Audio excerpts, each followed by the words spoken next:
Welcome to the Vine Resources Podcast Show with your host, David Lawrence. Welcome to another edition of the Vine Resources Podcast Show. Well, this week, I'm really pleased, delighted to have Shane Scranton join us. Shane is the CEO and co-founder of IrisVR over in New York. Shane, thanks for joining us. Thanks so much for having me. I was really pleased when you said you'd join us on the podcast. I mean, I'm really interested to hear how the immersive technology market is changing and how you're using it in your business for your customers. Why don't you, Shane, if it's all right with you, just give us a little bit of an insight into IrisVR, what you do, and a bit more about the company.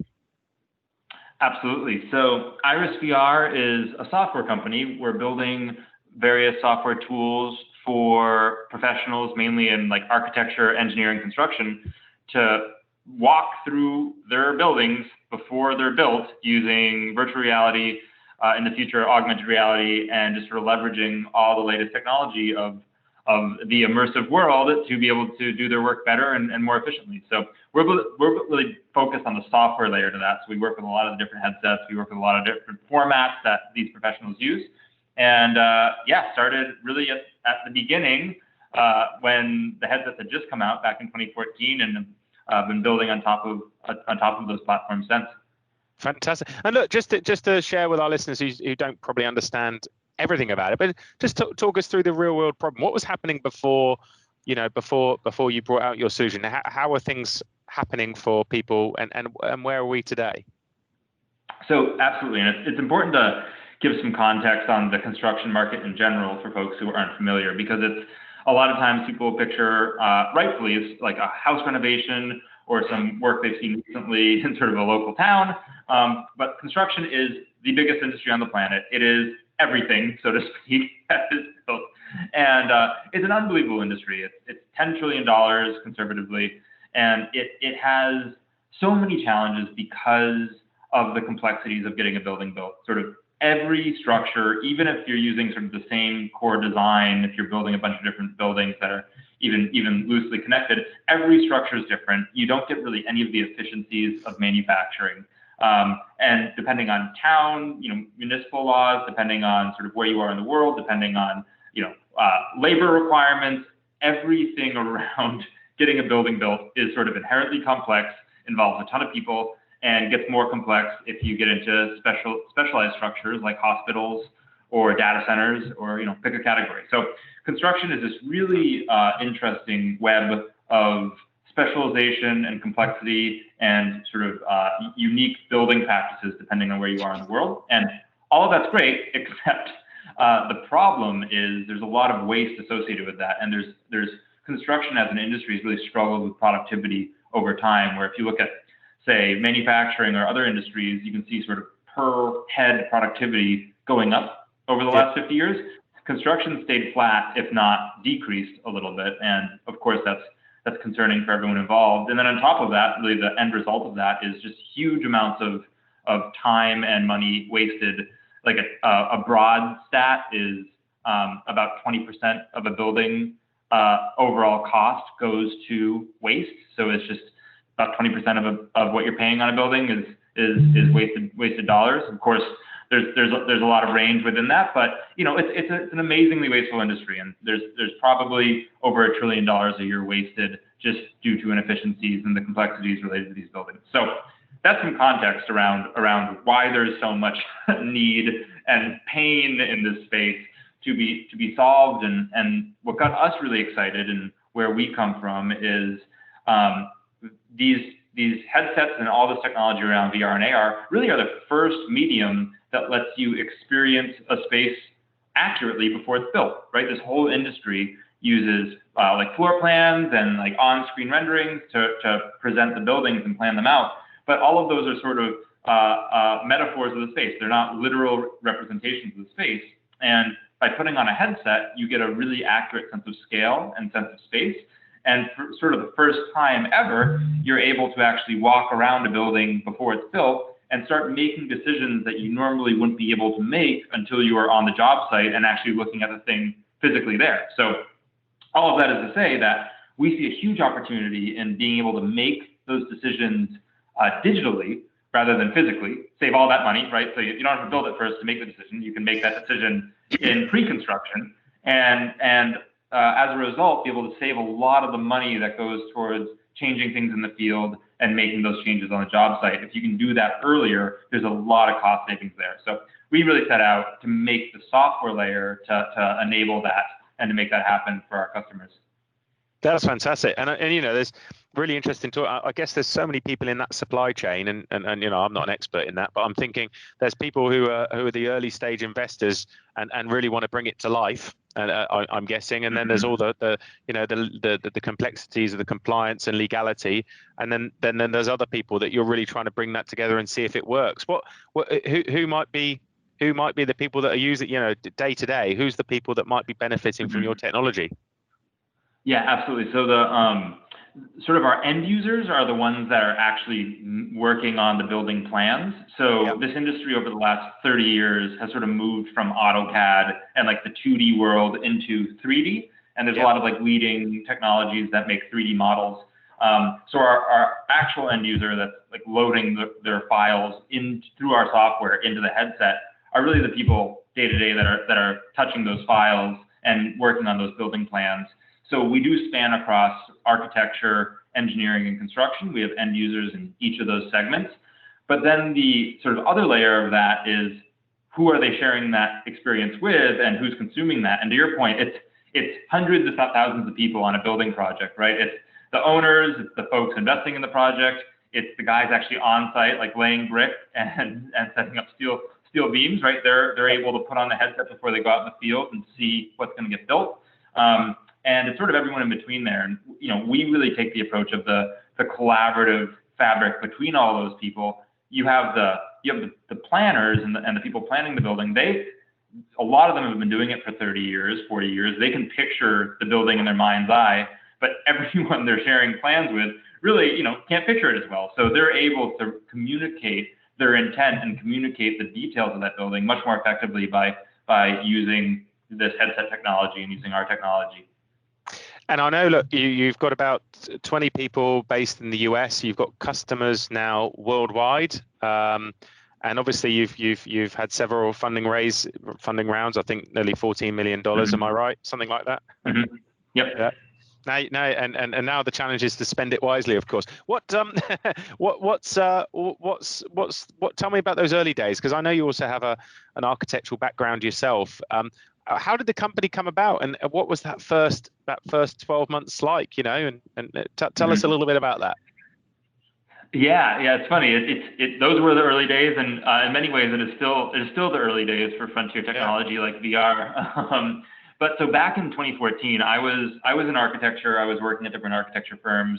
I really got into it as the 3D guy. I was sort of the one who knew all the latest tech, and I saw that as marketable. So I worked with a lot of firms just on a consultant basis, doing their 3D models and training their team. And, sort of through that was seeing a lot of different firms, their processes around digitization and how they were sort of modernizing their own planning processes. And sort of through all that, VR came out. So it was in the really early days, it was just a couple different headsets. The main one that got a lot of the press that really kicked this whole thing off was the Oculus Rift. And it was their dev kit. And then that came out. I got a really early headset there. And then Facebook acquired it right on the heels of that, which really made it a much more official technology, because suddenly the market really had validated it. But right when it came out, I got a headset, and I had just learned enough to be dangerous on sort of preparing experiences for VR. You have to use a video game engine, and there's a couple of them. And once you sort of know enough of the video game engine, you can create custom VR experiences. So back in 2014, we had a headset, created just a couple little samples of different like buildings that you could walk through in the headset. And right out of the gate, even though it was like super early in the technology sort of stack, what was so exciting is even if it was like super pixelated and like kind of made you nauseous, you could really understand how the space felt. And having done in architecture, there was really no other experience to date where you could just feel like you were standing there looking around. So we saw that in 2014, sort of saw how powerful that could be as a technology. And then sort of in the classic startup fashion, really just did a roadshow. So from like 2014 to 2015, we pretty much took a meeting with anyone who would take a meeting, architects and GCs and engineers, showed them these early demos, and essentially just asked, like, is this exciting? Would you buy this? How valuable is this to you? And right out of the gate, we were the very common trend that would happen is we would show up to an architecture firm. We'd be meeting with like someone who was working on the 3D files, and they'd try on the headset and they'd say, "Oh, I'll be right back." So they'd leave the room and they'd come back with their whole firm, and we'd have 50 to 100 people lined up outside of the conference room coming through and trying on the headset, because their whole job is experiencing space and experiencing and designing that space, and to be able to actually put on a headset and see that was really exciting. So anyways, we came back from the roadshow. We had a ton of interest. A lot of folks offered to invest. A lot of folks offered to purchase our software when it existed. It did not exist at that point. And we really saw that this was a huge opportunity in the industry to really modernize it and bring a lot of this planning process into the 21st century using this hardware.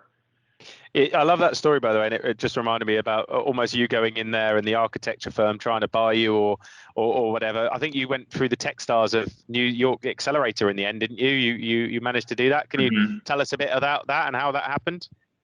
Yeah. So that was essentially those early days was before Techstars. That was us really just starting to build the hype train, so to speak. I mean, it's funny. VR was in this funny place where before Facebook bought it, it was really kind of this, it had kind of had a resurgence in the 90s, but failed because it was prohibitively expensive and wasn't that good. And when it came out again, there was a lot of skepticism around it. It's sort of just like this gimmick for gamers. And so like a lot of what we were doing was just seeing if there was validity there for a larger business. And sort of as we were doing that, there was more and more players in the space that started taking VR seriously. But sort of there was this point right after the Facebook acquisition, I believe that was in 2015, maybe 2014, where it really got serious. Then more investors came into the space. We just saw much more traction, and we got more meetings. People were willing to talk to a VR company suddenly. And on the heels of that, we were able to raise some seed funding. And then we got into the Techstars program. They were able to talk. We had some existing customers that paid us for some work, and sort of through the market validation of the customers, plus sort of the energy then around the VR environment, plus sort of our approach to that, got Techstars New York interested. So we moved down to New York. We were actually in Vermont at the time when we were founded, and then got down to New York in 2015 for Techstars. That's awesome. Do you remember those early calls putting into those people that you were trying to get meetings with and getting the odd rejection or whatever? And do you remember what it was like in those early times? Oh yeah. I mean, it's funny. I think every startup founder experiences that. Like you're timing it right if like most of the people you talk to say you're crazy and it's not there yet, right? But then the end user, if the end user says it's fantastic and they want to buy it, like you're onto something. If the rest of the ecosystem is challenging it, it probably means your timing's right, because it means that you're the first ones doing it, and it hasn't yet hit sort of that mainstream acceptance.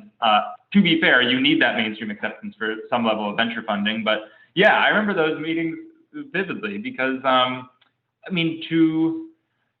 to many folks' credit, VR hadn't really been proven yet. So it was, the hardware was coming from a kid in California in his basement, and like he had done a Kickstarter, and his name was Palmer Luckey. He's sort of now pretty famous in the VR world, but he, there was a lot left to prove out for VR, and I get why people would take those meetings early on. We were some kids in Vermont with a goofy headset.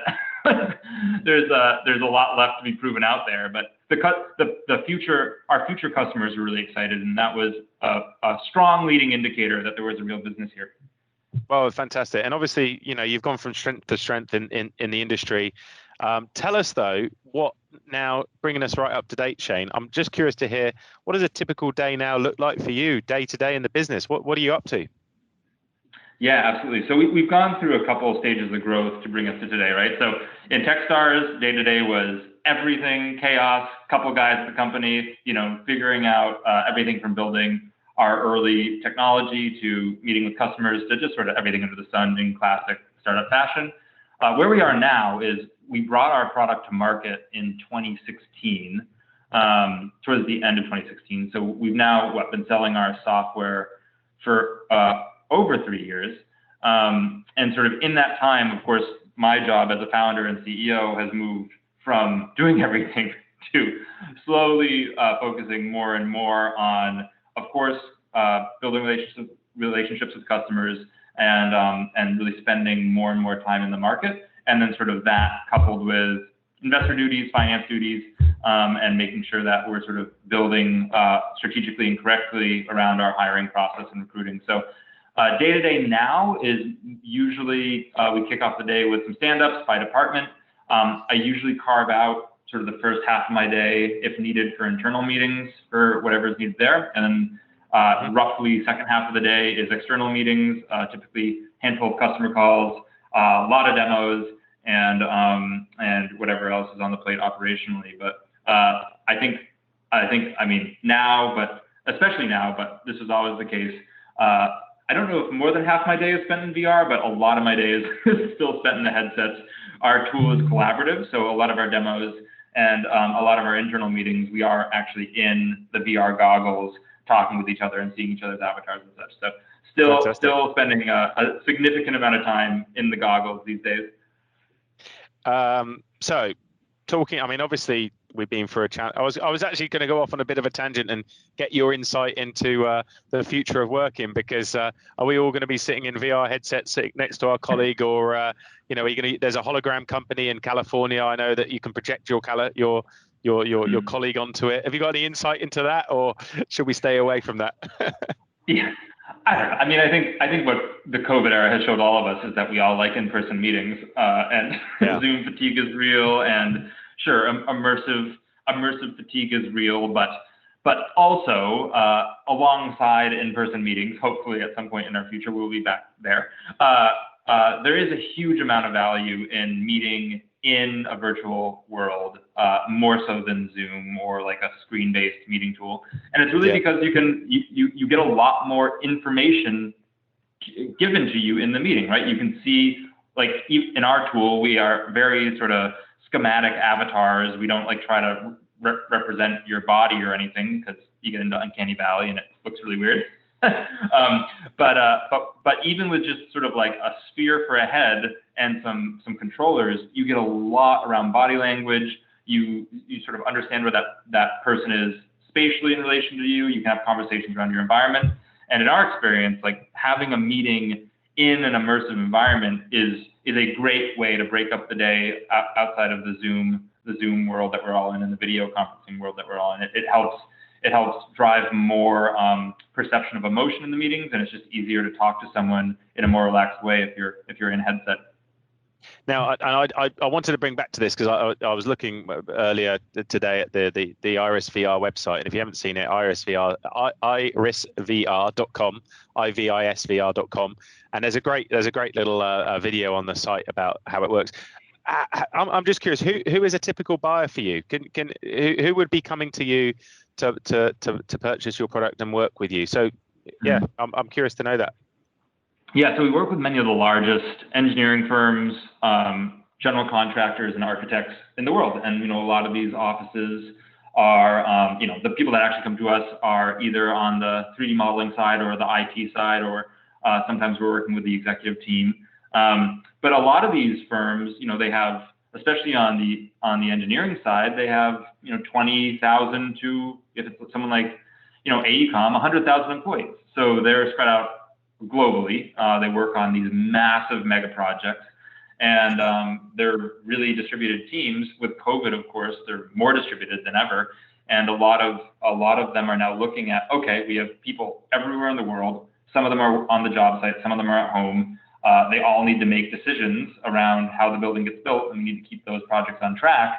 So a lot of those really large customers are adopting VR specifically to allow for a virtual design review collaboration space to be able to meet and have conversations. We know that like one of the leading architecture firms, KPF, just just did a broader rollout of their VR capabilities and really are treating it like their next office is this virtual office where they can meet and make decisions in the digital environment. So yeah, customers are really the big multinational architecture, engineering, construction firms. And look, just going back to today's date, we obviously were all running around having a good time in February, and then COVID struck. How did your business adapt, and what were the challenges that you had at the time, and what have you changed going forward? Yeah. I mean, it was, we are a New York City based company, so we were right at Union Square, right in the sort of the center of it, and March was really, really rough. I mean, personally, for a lot of folks on the team, it was really close to home, and there was sort of that layer overlaid on, from a business side, as I think many people who listen to this podcast would relate to. Like, there's just so much uncertainty between March and May around, like, well, what is the long-term economic impact of this? For us in particular, it was, what construction projects are getting put on hold, what construction projects are continuing, and sort of what's going to be the longer term effect of this. I'll start with the internal changes that we did really quickly. So, I mean, number one for us, sort of the guiding light in March for us was, like, above all else, like Maslow's hierarchy, health is number one. Employee health and safety is number one. Like, you need to be healthy and happy to do anything else in life, and we really want to make sure that our internal team was staying safe. So we actually pretty early in March, we announced that we were moving fully remote, and we were going to be remote first for the foreseeable future, and essentially said, like, look, work wherever you want. Like, well, we all love working in person, but there's this crazy thing going through New York and the world. And, this is our first pandemic. We've never done this before. So let's just let you guys work from wherever. We, at the same time, rolled out like a home office stipend. We set up sort of more frequent check-ins and stand-ups just in the short term to see how that transition was, and sort of gave people space to make their own decisions. And that was the right call. I mean, a couple of weeks later, really more of the city shut down, and most of our employees had sort of been able to set up sort of a more sustainable long-term workspace.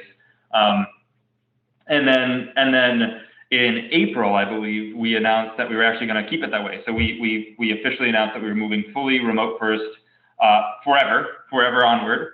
And there was a lot of thinking that went into that decision. But one piece of it was, it was clear that COVID was going to be going on for quite some time, and we really wanted to take out that layer for our employees so they can make their own decisions around where they wanted to be and where they wanted to work long term.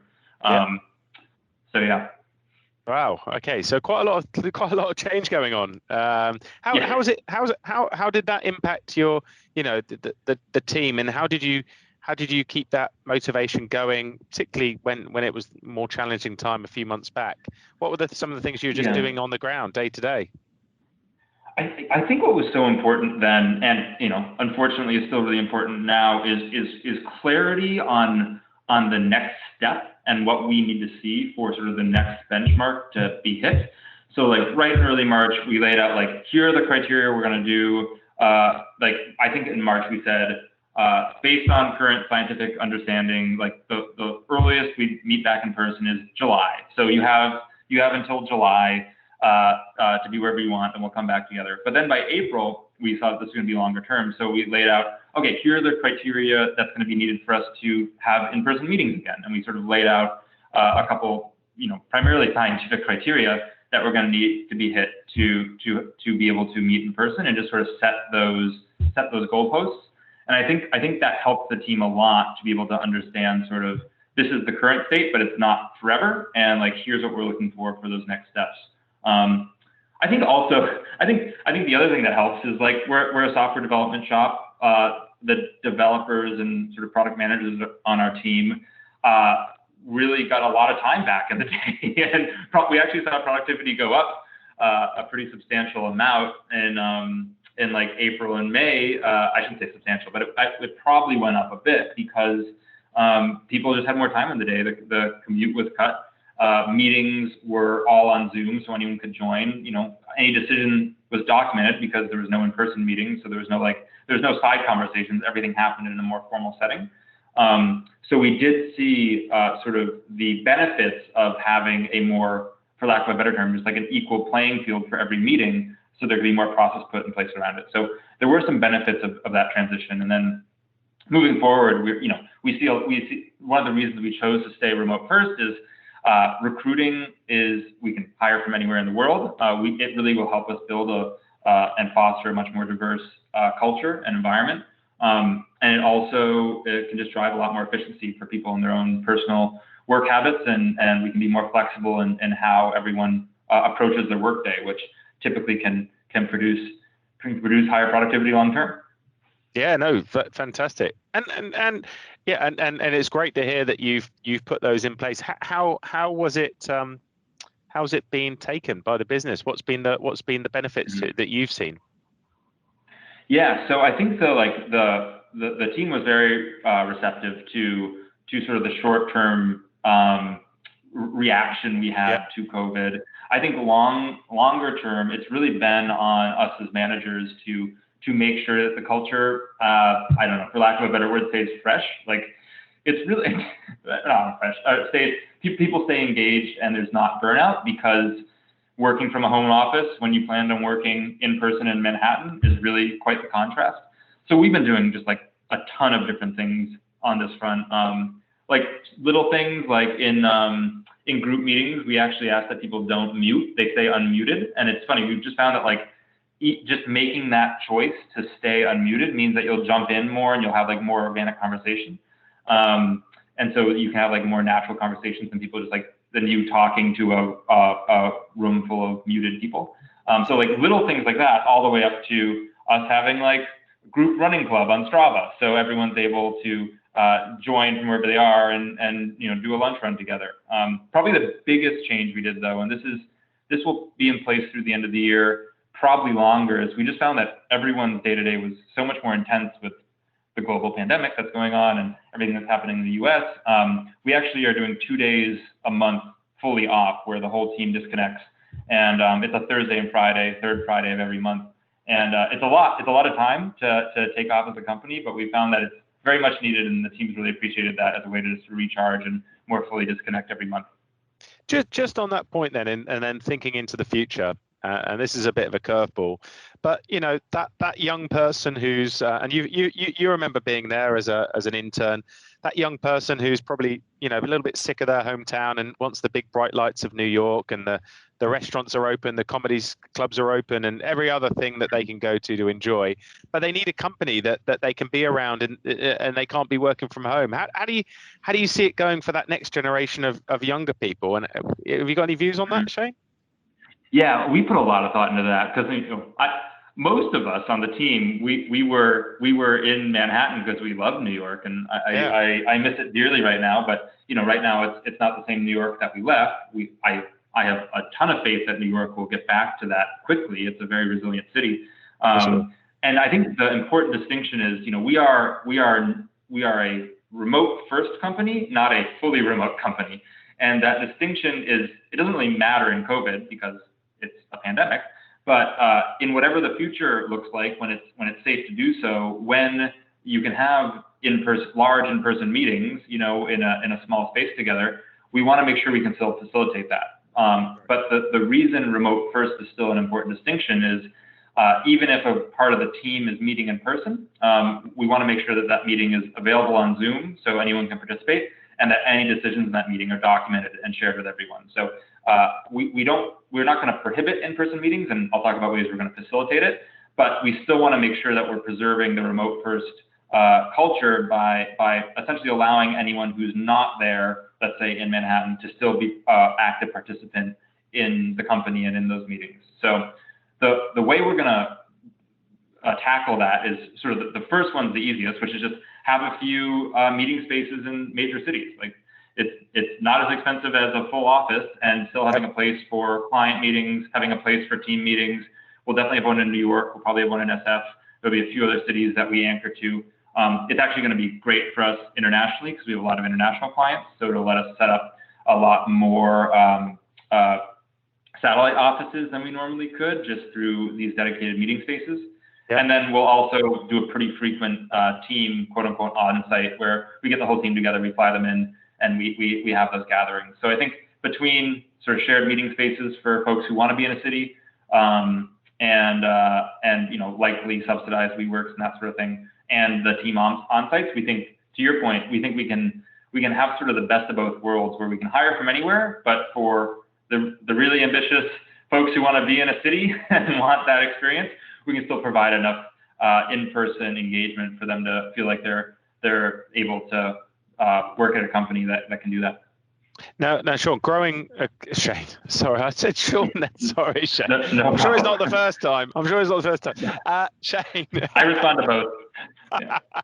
Shane, tell me this: what growing a company is really tough, right? It's hard work. It's you got to put a lot of dedication into it. Tell me where your work ethic came from. What was it? Is there any childhood story that you can share with us that you think formulated and was the backbone of your work ethic? I don't know if there is like one story. I don't know. I grew up. So I was an only child. I grew up in the middle of nowhere in the woods. So no internet, no TV. But I was always super into technology, and so like I was always building stuff. I was always playing games or working on a computer, or I got really into music and sound recording. But I think I was thinking about this. Like I think a lot of my upbringing was really self-teaching and sort of self-education, and really sort of had the DIY thing early and got that bug. I would maybe attribute that to not having any internet. But I was always sort of on the side of teach myself tools, learn how to use them, and then I would get really into those tools and sort of take it to its logical conclusion. So I went through like the Lego phase really early on, but then I got super into model building, and then I moved to more computer building, and then sort of all of this evolved into a passion I had for making 3D models it ended up being of buildings. And I think a lot of that came from this idea of sort of self-teaching and being able to build out a lot of these skill sets on my own.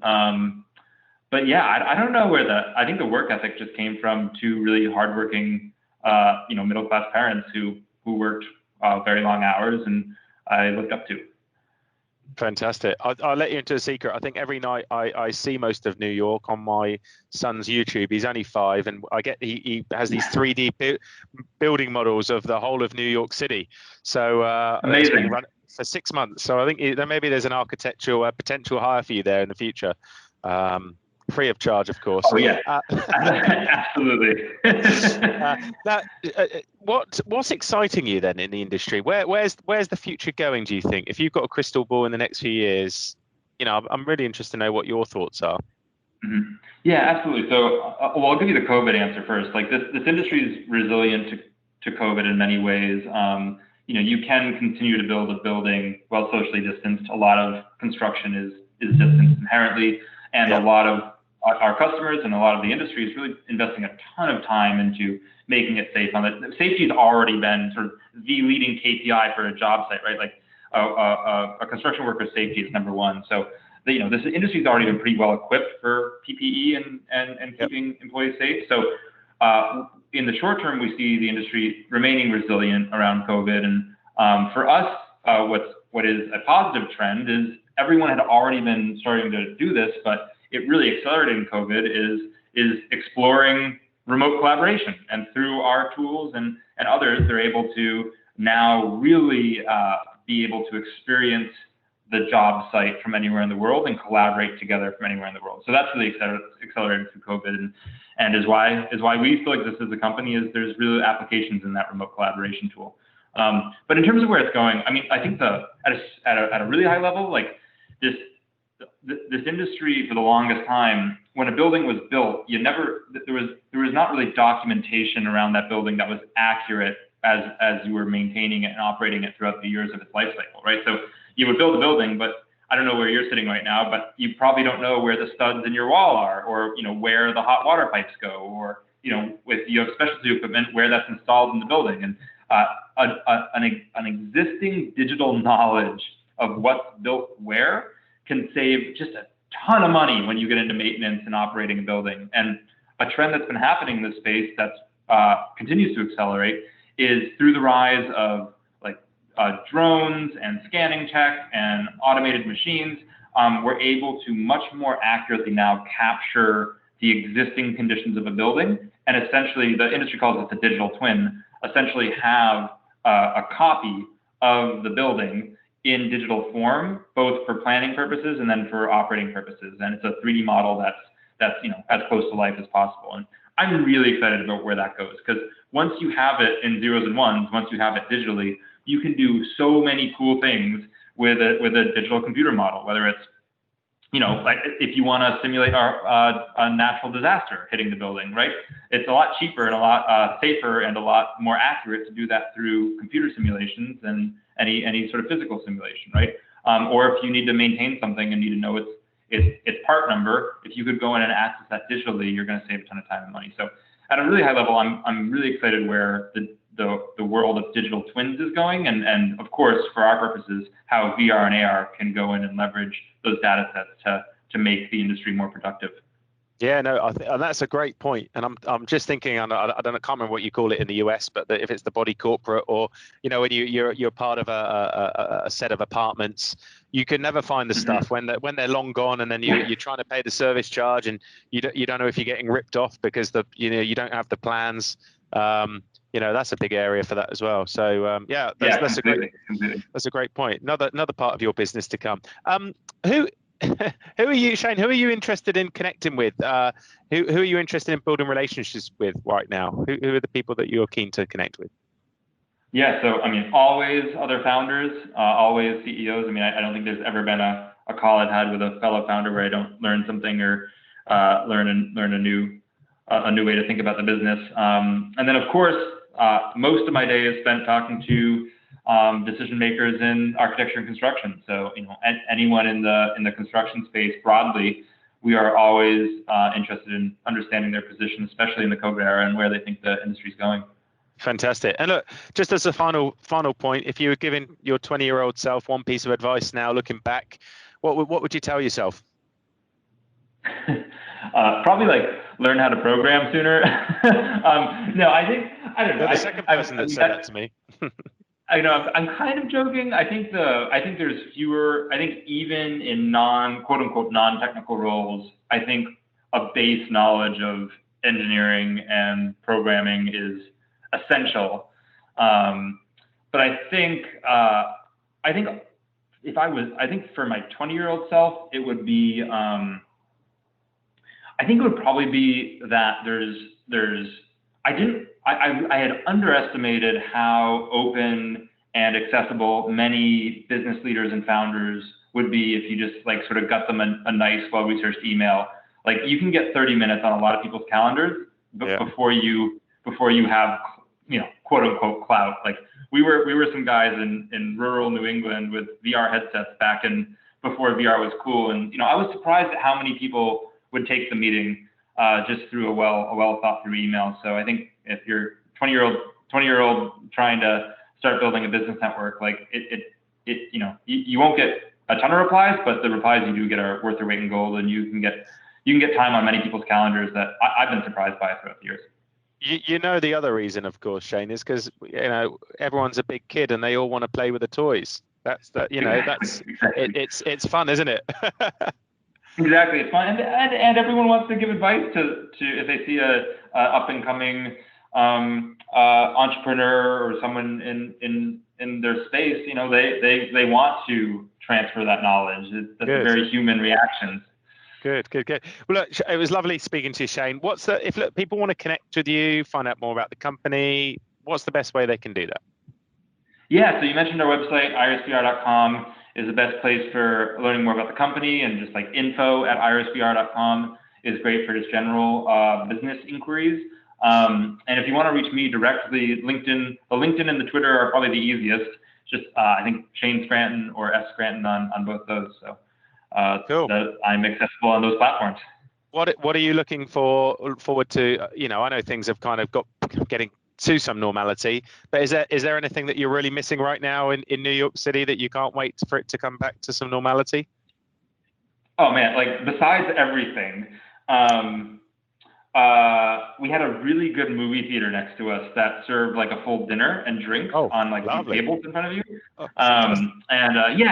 was a bummer it was nice to do that on like a Tuesday night after work. There's not much of that these days. So I look forward to like being able to fully turn off in a movie theater with dinner and drinks, which is a very New York thing at some point in the future. Good. That sounds good. Well, it will come back, and God, we'll look back on this and hopefully laugh and not too much crying. Yeah. Shane, good to join me. Good luck with the business. Let's keep in touch. Talk soon. Yeah, thank you so much. This was great. We really hope you enjoyed the podcast today. If you want to listen to more exclusive tips and life lessons from our guest, go to the resources page at vineresources.com.